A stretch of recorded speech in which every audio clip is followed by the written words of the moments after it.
This is a long one, so bear with me. What does giving my life to the local church practically look like for a single young woman? I'm going to skip that part.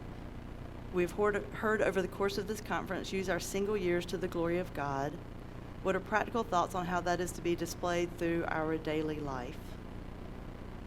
So back, what does it look like to give your life to the local church?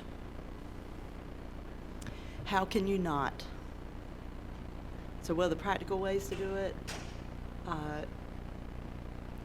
I loved when you were talking about Tabitha, aka Dorcas. She was looking for what God put in front of her and jumping in. She was not waiting for the best idea or the greatest idea. Don't wait for the perfect plan. Jump in and serve what you see around you. If you don't see anything, ask a woman in your church to help you see, and you'll get a list a mile long. Especially if you have somebody that weaves, we always have people that weave people together. If you have somebody like that around you, ask them, I think I'm not seeing things right. What are some ways that I can be helpful? We talk about a lot using our giftings. Sometimes God uses us in our weakness, and he chooses that quite for our benefit and then for the benefit of the body. I have found in our local church, I have giftings that I use, and I like doing that. And I have weaknesses that I'm pushed into, and I don't like doing that. Because we all like to do what we're good at, but that's not really what God calls us to. He calls us to serve him and obey in all things. So don't be scared to serve in things you're weak at. It won't be as easy. It won't be as slick. You won't look as good. Well, it's not about us, right? So serve in whatever way he calls you to, even if it's in weaknesses, and then you grow in those things.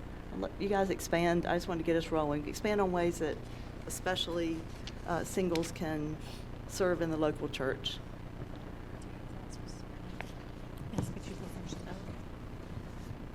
We could just talk through some of the things that we have done in our church.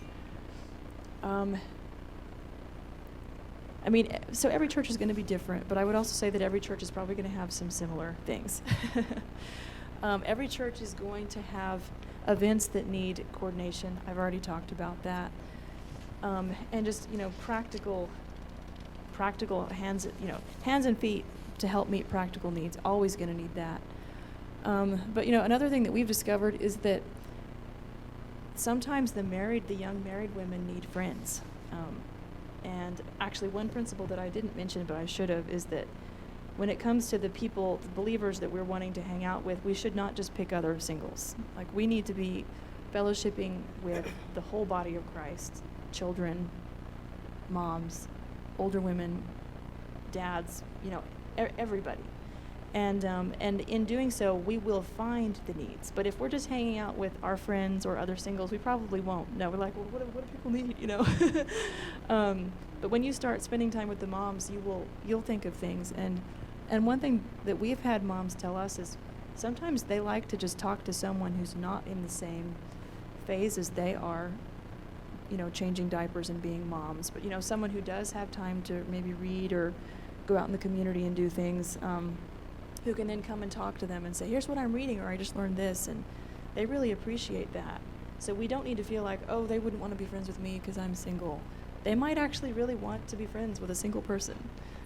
And then one of the ways that I'm trying to help the church is by getting out into the community and finding opportunities for service, because everyone in our church is super busy. The moms are super busy, the dads are working full-time jobs, the young men are working full-time jobs. But I have more flexibility to go to commissioners' meetings, to go to community events, to meet people. And I just got my real estate license. And there's things that we can be getting out there and just kind of seeing what's going on beyond the church, and then we can come back into church and say, okay, there's this event that's going on.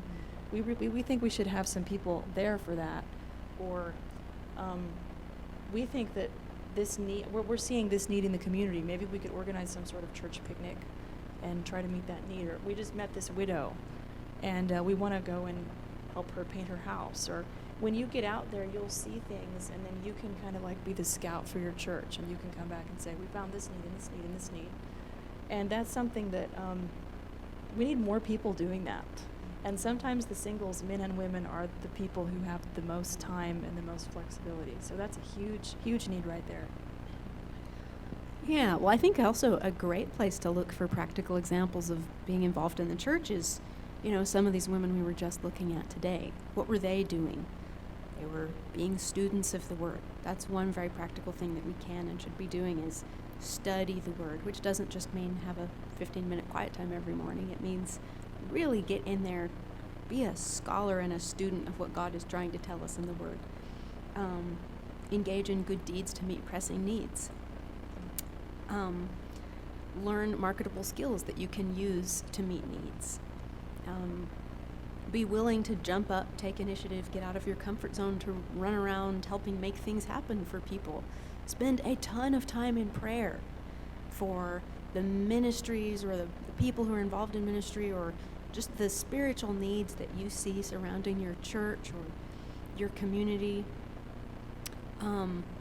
Give, if you have things that you can give to support ministries.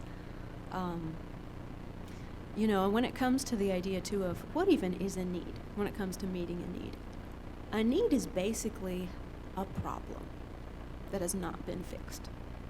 So, do you see any problems in your church? The kind of problem that might make you feel like, oh, my church doesn't have any this, or my church isn't very organized in this, or my church doesn't have any ministries for me to plug into. Maybe this is a problem that somebody like you could actually help address. Maybe this is a need that you could help meet. Maybe you could go to your elders and be like, I realized we don't have anybody coordinating such and such in the church. Would it be helpful if I tried to do that, or would it be helpful if I teamed up with these 3 older women to do this? Or things like even getting out into the local community. Our church really was trying to get into the local community and figure out how to help, but we needed scouts, to figure out what's even going on in our local community, and who are the widows who have needs, and, all these kinds of things. And because Anna and I just had a lot of flexibility to be light on our feet, we're able to be going to, different council meetings and talking to people who go to a lot of different churches, and just keeping our ear to the ground and developing connections. And then, another thing that you see women doing a lot, there's a lot of unnamed women in the New Testament who it just says they were helping the disciples. They were supporting the disciples. They were giving to their needs.